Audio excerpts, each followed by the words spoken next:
എല്ലാവർക്കും നമസ്കാരം. ഞാൻ സരിതാ മഹേശ്വരൻ. ഇന്ന് വാൽമീകി രാമായണത്തിന്റെ ബാലകാണ്ഡത്തിലെ 18ാമത്തെ സർഗത്തിലെ 51 മുതൽ 59 വരെയുള്ള ശ്ലോകങ്ങളാണ് നമ്മൾ പഠിക്കാൻ പോണത്. ഈ ശ്ലോകത്തില് ആദ്യത്തെ ഭാഗത്തെല്ലാം അനുഷ്ടുപ്പ് തന്നെയാണുള്ളത്. അവസാനത്തെ ശ്ലോകത്തില് പുഷ്പിതാഗ്ര എന്നു പേരുള്ള വൃത്തമാണ് ഉപയോഗിച്ചിരിക്കുന്നത്. ഇവിടെ നമ്മൾ കഴിഞ്ഞ ദിവസം കണ്ടത് വിശ്വാമിത്ര മഹർഷി കൊട്ടാരത്തിലേക്ക് വന്നു. വിശ്വാമിത്ര മഹർഷിയെ ആദരിച്ചുകൊണ്ട് ദശരഥ മഹാരാജാവ് തൻ്റെ തൻ്റെ കൊട്ടാരത്തിലെ പീഠത്തിൽ കൊണ്ടിരുത്തി. പിന്നെ കുശലപ്രശ്നങ്ങളൊക്കെയാണ് ചോദിച്ചതെന്ന് പറഞ്ഞു. ബാക്കി ആ സന്തോഷം കൊണ്ട് മതിമറന്ന ദശരഥന്റെ വാക്കുകളാണ് ഇന്നത്തെ ശ്ലോകത്തിൽ നമ്മൾ കാണാൻ പോണത്. നമുക്ക് ആദ്യം 51ാമത്തെ ശ്ലോകം നോക്കാം. അതില് 50ാമത്തെ ശ്ലോകത്തിലെ 2ാമത്തെ വരി ഈ ശ്ലോകത്തിനോട് കൂടിച്ചേർന്ന് നിൽക്കുന്നതാണ്. അതിന്റെ അർത്ഥം കൂടി പറഞ്ഞിട്ട് ഇതിലേക്ക് വരാം. 50ാമത്തെ ശ്ലോകം പറഞ്ഞത് ഉവാച പരമോദാരോ ഹൃഷ്ടസ്തം അഭിപൂജയൻ എന്നാണ്. വളരെ സന്തോഷത്തോടു കൂടി അദ്ദേഹത്തെ പൂജിച്ചു. അതിനുശേഷം വിശ്വാമിത്രന്റെ വരവിനെ പറ്റിയിട്ട് ദശരഥൻ പറയാണ്, യഥാ അമൃതസ്യ സംപ്രാപ്തിർ യഥാ വർഷമനൂദകേ. ഒരാൾക്ക് അമൃതം കിട്ടുകയാണ് എങ്കിൽ അതെങ്ങനെയായിരിക്കും, അത് എത്ര കണ്ട് സന്തോഷം അല്ലെങ്കിൽ ആനന്ദം സുഖം ആയിരിക്കും ആ ആൾക്ക് കൊടുക്കണത്. അതുപോലെ അതല്ലെങ്കിൽ യഥാവർഷം അനൂദകേ, കുറെ കാലമായിട്ട് ജലം ഇല്ലാതെ കിടക്കുന്ന, വെള്ളത്തിന്റെ ഒരു അംശം പോലും ഇല്ലാത്തതായ ഒരു പ്രദേശത്ത് മഴ പെയ്യണത് പോലെ. അങ്ങനെ രണ്ട് ഉപമകളാണ് വിശ്വാമിത്രൻ കൊട്ടാരത്തിലേക്ക് വന്നതിനെ തുടർന്ന് വന്നതുകൊണ്ടുണ്ടായ സന്തോഷത്തിനെ പറ്റിയിട്ട് ദശരഥൻ പറയണത്. അമൃതം ലഭിച്ചതുപോലെയും മഴയില്ലാത്തൊരു പ്രദേശത്ത് മഴ പെയ്തതുപോലെയും ഒക്കെ ഇനിയുണ്ട് വിശ്വാമിത്രൻ വന്നതിന്റെ ആ സന്തോഷം പ്രകടിപ്പിക്കുന്ന വാക്കുകൾ. അത് 51ാമത്തെ ശ്ലോകത്തിലാണ്. നമുക്ക് ആ ശ്ലോകം ചൊല്ലാം. യഥാ സദൃശധാരേഷു പുത്രജന്മാ പ്രജസ്യ വൈ പ്രനഷ്ടസ്യ യഥാ ലാഭോ യഥാ ഹർഷോ മഹോദയേ തഥൈവാഗമനം മന്യേ സ്വാഗതം തേ മഹാമുനേ. അത് 52ാമത്തെ ആദ്യത്തെ ശ്ലോകം കൂടി ചേർത്താലേ അർത്ഥം പറയാൻ പറ്റുള്ളൂ. ഇനി മറ്റു ചില സന്തോഷങ്ങള് വിശ്വാമിത്ര മഹർഷി വന്നതുകൊണ്ടുണ്ടായതിനെ പറ്റി പറയാണ്.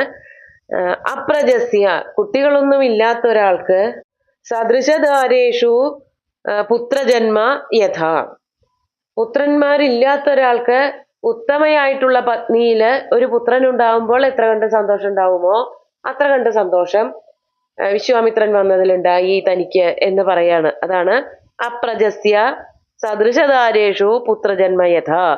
അതുപോലെ മറ്റൊന്നാണ് പ്രനഷ്ടസ്യ യഥാലാഭോ, പ്രനഷ്ടമായിട്ടുള്ള ഒരു സാധനം കയ്യിന്ന് പോയി എന്ന് വിചാരിച്ചിരിക്കുന്നത് പെട്ടെന്ന് കയ്യിൽ കിട്ടുമ്പോൾ ഉണ്ടാകുന്നതായ സന്തോഷം. അതുപോലെ യഥാഹർഷോ മഹോദയേ, എനിക്ക് അങ്ങ് വന്നതിൽ വളരെയധികം സന്തോഷം വർദ്ധിച്ചു വരുന്നുണ്ട്. അങ്ങനെ പലതരത്തിലുള്ള സന്തോഷങ്ങളെ പറ്റിയിട്ട് അതുപോലെയുള്ള ഒരു സന്തോഷമാണ് എനിക്ക് വിശ്വാമിത്ര മഹർഷി എൻ്റെ കൊട്ടാരത്തിൽ വന്നപ്പോൾ ഉണ്ടായതായിട്ട് അനുഭവപ്പെടുന്നത്. എന്നിട്ട് പറയാണ്, തഥൈവ ആഗമനം മന്യേ സ്വാഗതം തേ മഹാമുനെ. അങ്ങനെയൊക്കെയാണ് എനിക്ക് തോന്നുന്നത്. അല്ലയോ മഹാമുനെ, അങ്ങയുടെ ആഗമനത്തെ പറ്റി എനിക്ക് ഇതൊക്കെയാണ് പറയാനുള്ളത്. അത്ര കണ്ട് സന്തോഷമാണ് എൻ്റെ മനസ്സിൽ അങ്ങയുടെ വരവ് പ്രമാണിച്ച് ഉണ്ടായത് എന്നർത്ഥം. അടുത്ത 52ാമത്തെ ശ്ലോകത്തിലെ ബാക്കി ഭാഗം. കംചതേ പരമം കാമം കരോമി കിമു ഹർഷിത പാത്രഭൂതോസി മേ ബ്രഹ്മൻ ദൃഷ്ട്യാ പ്രാപ്തോസി മാനദ. എന്നിട്ട് ചോദിക്കുകയാണ്, കംചതേ പരമം കാമം കരോമി കിമു ഹർഷിത. അത്യന്തം സന്തോഷവാനായിട്ടുള്ള ഞാൻ, ഹർഷിത നല്ല സന്തോഷം വന്ന് ഭവിച്ചിരിക്കുന്ന ഞാൻ, അങ്ങയ്ക്കായിട്ട് എന്തൊരു കാമമാണ്, എന്താണ് അങ്ങയ്ക്ക് ഇഷ്ടപ്പെട്ടത്, എന്താണ് ഞാൻ ചെയ്തു തരേണ്ടത്. അതാണ് കംചതേ പരമം കാമം കരോമി. അങ്ങ് ഇവിടേക്ക് വരണതിന് എന്തെങ്കിലും ഒരു ലക്ഷ്യം ഉണ്ടാവൂലോ, എന്തെങ്കിലും ഒന്ന് കിട്ടണം എന്ന് വിചാരിച്ചിട്ടാവൂലോ ഇവിടെ വന്നത്. അത് എന്താണ്, ഞാൻ എങ്ങനെയാണ് അങ്ങയ്ക്ക് ചെയ്തു തരേണ്ടത്. അങ്ങ് വളരെ ഭാഗ്യവാനാണ്. എന്തുകൊണ്ടാണെന്നുണ്ടെങ്കിൽ ഞാൻ അത്ര കണ്ട് സന്തോഷവാനായിട്ടിരിക്കുകയാണ്. ആ സന്തോഷത്തോടു കൂടി ദാനം ചെയ്യുമ്പോൾ അതിനെ പാത്രീഭവിക്കുന്നത് അങ്ങാണല്ലോ. അതാണ് പാത്രഭൂതോസി മേ ബ്രഹ്മൻ ദിഷ്ട്യാ പ്രാപ്തോസി മാനദ. അല്ലയോ ഋഷിവര്യ, എല്ലാവർക്കും വേണ്ടത്ര ബഹുമാനവും ആദരവും ഒക്കെ കൊടുക്കുന്ന ഋഷിവര്യ, അതാണ് മാനത. മാനത എന്നുള്ളതിനൊക്കെ വേറെ വേറെ അർത്ഥമൊക്കെ ഉണ്ട്. മാനം ദ്യതി ഇതി മാനത, അങ്ങനെയും പറയും. മാനം ദദാതി എന്നും പറയും, ദ്യതി എന്നും പറയും. അപ്പൊ രണ്ടാമത്തെ ദ്യതി എന്നുള്ളതിന് ഖണ്ഡയതി, ഇല്ലാതെയാക്കുന്നവൻ എന്നുള്ള അർത്ഥത്തിലും മാനതൻ എന്ന് പറയാറുണ്ട്. ഇവിടെ അങ്ങനെയല്ല, മാനം എല്ലാവർക്കും ബഹുമാനം നൽകുന്നവൻ, എല്ലാവരെയും ആദരിക്കുന്നവൻ എന്നുള്ള അർത്ഥത്തിലാണ്. അല്ലയോ മഹാമുനെ, ഞാൻ വളരെയധികം സന്തോഷവാനായിട്ട് ഇരിക്കുന്ന സമയത്ത് എൻ്റെ ദാനം സ്വീകരിക്കാൻ അങ്ങ് വന്നുവല്ലോ. അതാണ് പാത്രഭൂതോസി, ദിഷ്ട്യാ പാത്രഭൂതോസി. ഭാഗ്യം കൊണ്ട് അങ്ങ് അതിന് പാത്രീഭവിച്ചിരിക്കുകയാണ്. അങ്ങ് അതിനായിട്ട് ഇവിടെ പ്രാപ്തഃ അസി, വന്നിരിക്കുകയാണ്. ഞാൻ എന്താണ് ചെയ്തു തരേണ്ടത്? മാത്രമല്ല എൻ്റെ ജീവിതം എന്തായി തീർന്നു? അതാണ് 53-ാമത്തെ ശ്ലോകത്തില് ബാക്കി വരിയിൽ പറയണത്. അദ്യമേ സഫലം ജന്മ ജീവിതം ച സുജീവിതം. എൻ്റെ ജീവിതം സഫലമായി, ഈ ജീവിതമാണ് സുജീവിതം. അതായത് ഋഷിമാരുടെയൊക്കെ ആതിഥ്യം വഹിക്കാൻ കഴിയുക എന്നുള്ളത് ഏറ്റവും വലിയ പരമമായിട്ടുള്ള ഭാഗ്യമായിട്ടാണ് കണക്കാക്കി പോന്നിരുന്നത് നമ്മുടെ ഭാരതദേശത്ത്. അപ്പോൾ ഏറ്റവും ശ്രേഷ്ഠനായിട്ടുള്ള, ആദ്യം രാജർഷിയായിട്ട് പിന്നെ ബ്രഹ്മർഷിയായി തീർന്ന വിശ്വാമിത്രൻ, ആ വിശ്വാമിത്രനെ ആദരിക്കാൻ അല്ലെങ്കിൽ വിശ്വാമിത്രന് ആതിഥ്യം ഒരുക്കാൻ കഴിഞ്ഞതിൽ ഞാൻ വളരെയധികം ധന്യനാണ് എന്നാണ് ദശരഥൻ വിശ്വാമിത്രനോട് പറയണത്. അടുത്ത ശ്ലോകം 54-ാമത്തെ ശ്ലോകം നോക്കാം. യസ്മാത് വിപ്രേന്ദ്രമദ്രാക്ഷം സുപ്രഭാത നിശാ മമ പൂർവം രാജർഷി ശബ്ദേന തപസാദ്യോതിത പ്രഭ. 55-ാമത്തെ ശ്ലോകം കൂടിയും പറയാം, ചൊല്ലിയിട്ട് അർത്ഥം പറയാം. ബ്രഹ്മർഷിത്വമനുപ്രാപ്ത പൂജ്യോസി ബഹുധാ മയാ തദദ്ഭുതമഭൂത് വിപ്ര പവിത്രം പരമം മമ. യസ്മാത്, ഞാൻ എന്തുകൊണ്ടാണ് എൻ്റെ ജീവിതം ഇത്ര സഫലമായി ധന്യമായി എന്നൊക്കെ പറഞ്ഞതെന്നാണെങ്കിൽ, ഞാൻ ഏറ്റവും ഉത്തമനായിട്ടുള്ള ഒരു ബ്രാഹ്മണനെ തന്നെയാണ് ഇപ്പോൾ കണ്ടത്. വിപ്രേന്ദ്രം അദ്രാക്ഷം. അങ്ങനെ അത്ര ഉത്തമനായിട്ടുള്ള ഒരു ബ്രാഹ്മണനെ കണ്ടതോടുകൂടിയിട്ട് മമ നിശാ സുപ്രഭാത, എൻ്റെ രാവ് ഒടുങ്ങി, എൻ്റെ രാത്രിയൊക്കെ തീർന്നു. അതായത് എൻ്റെ എല്ലാ പാപങ്ങളും തീർന്നു എന്നർത്ഥം. രാത്രി മാറി വെളിച്ചായി എന്ന് പറയുന്നത് കൊണ്ട് ഉദ്ദേശിക്കുന്നത് സൂര്യനെയും അതുപോലെ രാത്രിയെയും പറയാനല്ല. എൻ്റെ എല്ലാ പാപങ്ങളും കളങ്കങ്ങളും നീങ്ങിയിട്ട് ഇപ്പോൾ ഞാൻ ശുദ്ധനായിരിക്കുന്നു, കളങ്കരഹിതനായിരിക്കുന്നു എന്നാണ് ഉദ്ദേശിക്കുന്നത്. അങ്ങ് ആരായിരുന്നു? പൂർവം രാജർഷി ശബ്ദേന തപസാദ്യോതിത പ്രഭ. പണ്ട് അങ്ങ് രാജർഷിയായിരുന്നു, രാജാവായിരുന്നു, എന്നിട്ടാണ് ഋഷിയായത്. രാജപദവി വേണ്ടാന്ന് വെച്ചിട്ട് ഋഷിയാവാൻ, അതായത് തപസ് ചെയ്യാനായിട്ട് പോയി, അങ്ങനെയാണ് രാജർഷിയായത്. ആ രാജർഷി തൻ്റെ കഠിനമായിട്ടുള്ള പ്രയത്നങ്ങളെ കൊണ്ട് പിന്നെ ബ്രഹ്മർഷി ആവുകയാണ് ഉണ്ടായത്. നമ്മൾ കഥകളൊക്കെ ധാരാളം കേട്ടിട്ടുണ്ട്, വസിഷ്ഠനും വിശ്വാമിത്രനും തമ്മിലുള്ളതായ തർക്കങ്ങളെ പറ്റിയിട്ട്. അതിൻ്റെ ഇടയിൽ കിടന്ന് ബുദ്ധിമുട്ടിയ കുറേ കഥാപാത്രങ്ങൾ, ഹരിശ്ചന്ദ്രനെ പോലെയുള്ള കഥകളൊക്കെ കേട്ടിട്ടുണ്ടാവും. അങ്ങനെ വിശ്വാമിത്രൻ പണ്ട് രാജാവായിരുന്നു, പിന്നെ ഋഷിയായി, അങ്ങനെ രാജർഷിയായി. ആ രാജർഷി പദവിയിൽ നിന്ന് തൻ്റെ തപസ്സുകൊണ്ടും അധ്വാനം കൊണ്ടും ബ്രഹ്മർഷിയായി തീർന്നവനാണ്. അതാണ് പണ്ട് രാജർഷിയായിരുന്ന, പൂർവം രാജർഷി ശബ്ദേന തപസാദ്യോതിത പ്രഭ. തപസ്സുകൊണ്ട് രാജർഷിയായിട്ട് തിളങ്ങി നിന്നിരുന്ന അങ്ങ് പിന്നീടോ ബ്രഹ്മർഷിത്വം അനുപ്രാപ്ത, ബ്രഹ്മർഷിയായി തീർന്നു. ബഹുധാ മയാ പൂജ്യോസി. അതുകൊണ്ട് തന്നെ എല്ലാവർക്കും ഏറ്റവും ആദരണീയനായിട്ടുള്ള അങ്ങ് എന്നാലും പരമ പൂജനീയൻ തന്നെ. ഞാനും അങ്ങയെ സാഷ്ടാംഗം പ്രണമിക്കുന്നു. അങ്ങ് ഏറ്റവും വന്ദ്യനായിട്ടുള്ള ആളാണ്. അത് വളരെ അത്ഭുതകരമായിട്ടുള്ള കാര്യമാണ്. അതാണ് തദദ്ഭുതമഭൂത് വിപ്ര പവിത്രം പരമം മമ. അങ്ങനെ ഏറ്റവും ശ്രേഷ്ഠമായിട്ടുള്ള ഒരു വ്യക്തിത്വം, ഒരു തപോധനനെ എനിക്കിവിടെ ആദരിക്കാൻ കഴിഞ്ഞു, സ്വേച്ഛയാ കൊട്ടാരത്തിലേക്ക് വന്നു ആദരിക്കാൻ കഴിഞ്ഞു എന്നുള്ളത് എനിക്ക് എൻ്റെ ജീവിതത്തിൽ വലിയൊരു അത്ഭുതമായിട്ട് എനിക്ക് അനുഭവപ്പെടുകയാണ്. എൻ്റെ പുണ്യങ്ങളെ കൊണ്ട്, എൻ്റെ പവിത്രത കൊണ്ട് സംഭവിച്ചതാണ് എന്ന് മാത്രമേ ഞാൻ കരുതുന്നുള്ളൂ എന്ന് പറയാണ്. മാത്രമല്ല ശുഭക്ഷേത്രഗതശ്ചാഹം തവ സന്ദർശനാത് പ്രഭോ ബ്രൂഹി യത് പ്രാർത്ഥിതം തുഭ്യം കാര്യമാഗമനം പ്രതി.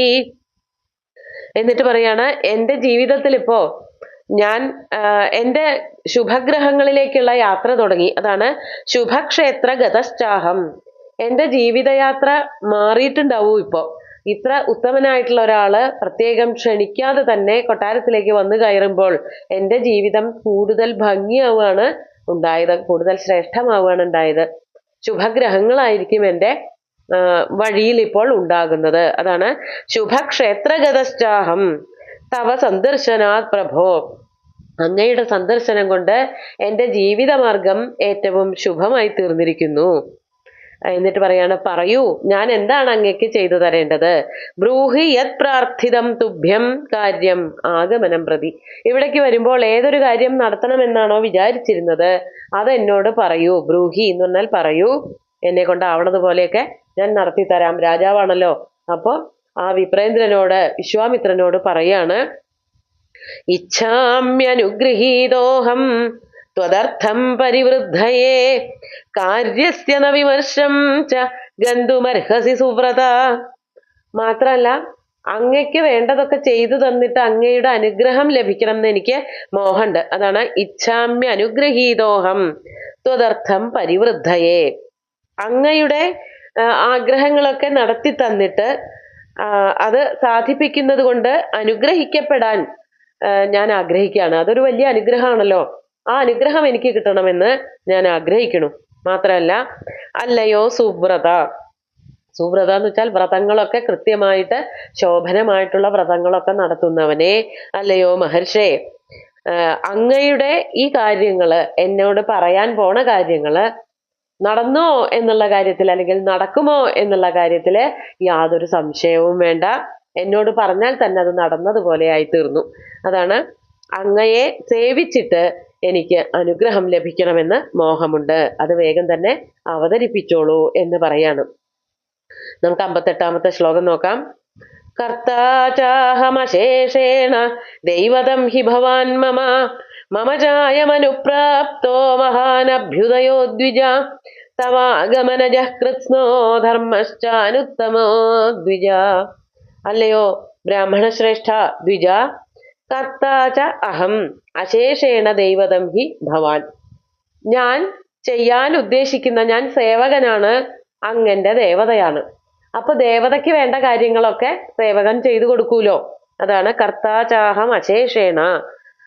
എല്ലാ കർമ്മങ്ങളും അങ്ങ് ആവശ്യപ്പെടുന്നതൊക്കെ തന്നെ തെറ്റുകുറ്റങ്ങളില്ലാതെ ചെയ്യാൻ ഞാൻ ബാധ്യസ്ഥനാണ്. എന്തുകൊണ്ടെന്നാൽ ഭവാൻ മമ ദൈവതം, അങ്ങ് എന്റെ ദേവതയാണ്. ഇപ്പോൾ ഇവിടെ അതിഥി ദേവോ ഭവ, അതിഥിയായിട്ട് വന്നിട്ടുള്ള ആള് ദേവൻ തന്നെയാണ്. അത് വേണ്ടതൊക്കെ ചെയ്തു കൊടുക്കേണ്ടത് എന്റെ കടമയാണ്. മമചായമനുപ്രാപ്തോ മഹാനഭ്യുദയോ ദ്വിജ. അങ്ങനെ ചെയ്യുന്നത് കൊണ്ട് എനിക്ക് വളരെ വലിയൊരു പുരോഗതി, ശ്രേഷ്ഠത ഉണ്ടാകുമെന്നും ഞാൻ ഉറച്ചു വിശ്വസിക്കുന്നു. അതുകൊണ്ട് ഞാൻ എന്താ ചെയ്യേണ്ടത്? എനിക്ക് അഭ്യുദയം ഉണ്ടാക്കാൻ തക്കവണ്ണമുള്ള എന്തൊരു പ്രവൃത്തിയാണ് ഞാൻ ചെയ്യേണ്ടത് എന്ന് പറഞ്ഞോളൂ. മാത്രല്ല തവ ആഗമനജ കൃത്സ്നോ ധർമ്മശ്ച അനുത്തമോ ദ്വിജ. അങ്ങയുടെ വരവ് കൊണ്ട് ഒട്ടും നിസ്സാരമല്ലാത്ത വലിയൊരു ധാർമ്മികത എന്റെ കൊട്ടാരത്തിലും രാജ്യത്തിലും എനിക്കൊക്കെ വന്ന് ഭവിച്ചിരിക്കുകയാണ്. അതാണ് തവ ആഗമനജ കൃത്സ്നോ ധർമ്മ അനുത്തമ. ഉപമിക്കാൻ പറ്റാത്തതായിട്ടുള്ള ധർമ്മം എന്നിലേക്കും എന്റെ നഗരത്തിലേക്കും കൊട്ടാരത്തിലേക്കും ഒക്കെ വന്നു ഭവിച്ചു എന്നെനിക്കറിയാം എന്ന് പറഞ്ഞിട്ട് ആ വാക്കുകളെ പറ്റിയിട്ടൊന്ന് ചുരുക്കി പറഞ്ഞുകൊണ്ട് ഈ ഒരു സർഗം അവസാനിപ്പിക്കുകയാണ് വാൽമീകി മഹർഷി. 59-ാമത്തെ ശ്ലോകം നോക്കാം. ഇതി ഹൃദയസുഖം നിശമ്യ വാക്യം ശ്രുതിസുഖമാത്മവതാ വിനീതമുക്തം പ്രഥിത ഗുണയശാ ഗുണൈർവിശിഷ്ട പരമർഷി പരമം ജഗാമഹർഷം. ഇതി ഇപ്രകാരമൊക്കെ ഹൃദയസുഖം വാക്യം നിശമ്യ, ഹൃദയത്തിന് മനസ്സിന് ഏറ്റവും അധികം സന്തോഷം കൊടുക്കുന്നതായ വാക്കുകൾ കേട്ടിട്ട്, ശ്രുതിസുഖം ആത്മവതാ വിനീതമുക്തം. ആരാ അത് പറഞ്ഞത്? ഏറ്റവും ആത്മാർത്ഥതയോടുകൂടി വളരെ വിനയത്തോടുകൂടി ദശരഥനാൽ പറയപ്പെട്ടതായിട്ടുള്ള, കേൾക്കാൻ ഇമ്പമുള്ള വളരെ വിനയത്തോടു കൂടിയതായ ആ വാക്കുകൾ കേട്ടിട്ട് പ്രഥിത ഗുണയശാഹ ഗുണൈഹി വിശിഷ്ട പരമർഷി, വളരെ കേൾവി കേട്ട വളരെ പ്രസിദ്ധനായിട്ടുള്ള അതുപോലെ തന്നെ ഗുണഗണങ്ങളോട് ചേർന്നവനായിട്ടുള്ള ആ ശ്രേഷ്ഠനായിട്ടുള്ള ഋഷി പരമം ഹർഷം ജഗാമ, ഏറ്റവും അധികം സന്തുഷ്ടനായി, വളരെയധികം സന്തോഷമായി, പരമാനന്ദം പൂണ്ടു എന്നർത്ഥം. അതായത് ഇത്രയ്ക്ക് ആതിഥ്യ മര്യാദയോ എന്നൊക്കെ മിക്കവാറും വിശ്വാമിത്രൻ വിചാരിച്ചിട്ടുണ്ടാവും. സത്യസന്ധമായിട്ട് പറഞ്ഞാല് ഇങ്ങനെ പറഞ്ഞിട്ട് പിന്നീട് പുത്രന്മാരെ തൻ്റെ കൂടെ തരണമെന്ന് പറയുമ്പോൾ ഉണ്ടാകുന്നതായ വിഷമം, അതിൽ നിന്ന് നമ്മൾ പഠിക്കേണ്ടത് സന്തോഷം വരുമ്പോൾ എന്തും അങ്ങട് ചെയ്തു തരാമെന്ന് പറയരുത്, പലതും ഓഫർ ചെയ്യരുത് എന്നർത്ഥം. അതാണല്ലോ ഇപ്പൊ ദശരഥൻ ചെയ്യുന്നത്. അതുകൊണ്ട് വിശ്വാമിത്രൻ പറയണത് പരിപൂർണമായിട്ട് സമ്മതത്തോടു കൂടി ചെയ്തു കൊടുക്കാൻ ദശരഥന് പിന്നീട് പറ്റണില്ല. അത് ദോഷത്തിന് ഭവിക്കുന്നുണ്ട്. നമുക്ക് ഇന്നത്തെ ശ്ലോകങ്ങൾ ഒന്നുകൂടി ചൊല്ലി നോക്കാം. യഥാ സദൃശദാരേഷു പുത്രജന്മ പ്രജസ്യ വൈ പ്രനഷ്ടസ്യ യഥാ ലാഭോ യഥാ ഹർഷോ മഹോദയേ തഥൈവാഗമനം മന്യേ സ്വാഗതം തേ മഹാമുനെ കം ച തേ പരമം കാമം കരോമി കിമു ഹർഷിത പാത്രഭൂതോസി മേ ബ്രഹ്മൻ ദിഷ്ട്യാ പ്രാപ്തോസി മാനദ അദ്യ മേ സഫലം ജന്മ ജീവിതം ച സുജീവിതം യസ്മാദ് വിപ്രേന്ദ്രമദ്രാക്ഷം സുപ്രഭാതാ നിശാ മമ പൂർവം രാജർഷി ശബ്ദേന തപസാദ്യോതിത പ്രഭ ബ്രഹ്മർഷിത്വമനുപ്രാപ്ത പൂജ്യോസി ബഹുധാ മയാ തദദ്ഭുതമഭൂത് വിപ്ര പവിത്രം പരമം മമ ശുഭക്ഷേത്രഗതശ്ചാഹം തവ സന്ദർശനാത് പ്രഭോ ബ്രൂഹി യത് പ്രാർത്ഥിതം തുഭ്യം കാര്യമാഗമനം പ്രതി ഇച്ഛാമ്യനുഗ്രഹീതോഹം ത്വദർത്ഥം പരിവൃദ്ധയേ കാര്യസ്യ ന വിമർശം ച ഗന്ധുമർഹസി സുവ്രത കർത്താ ചാഹമശേഷേണ ദൈവതം ഹി ഭവാൻ മമ മമ ചായമനുപ്രാപ്തോ മഹാനഭ്യുദയോ ദ്വിജ തവാഗമനജഃ കൃത്സ്നോ ധർമ്മശ്ചാനുത്തമോ ദ്വിജ ഇതി ഹൃദയസുഖം നിശമ്യ വാക്യം ശ്രുതിസുഖമാത്മവതാ വിനീതമുക്തം പ്രഥിത ഗുണയശാ ഗുണൈർവിശിഷ്ട പരമർഷി പരമം ജഗാമഹർഷം. സുന്ദരമായിട്ടുള്ള ഈ ശ്ലോകങ്ങള് ഭഗവാൻ ശ്രീരാമചന്ദ്രന്റെ കാൽക്കൽ അർപ്പിച്ചുകൊണ്ട് ഗുരുവായൂരപ്പനെ സാഷ്ടാംഗം നമസ്കരിച്ചുകൊണ്ട് എല്ലാവർക്കും ശുഭദിനം നേർന്നു നിർത്തട്ടെ. നന്ദി.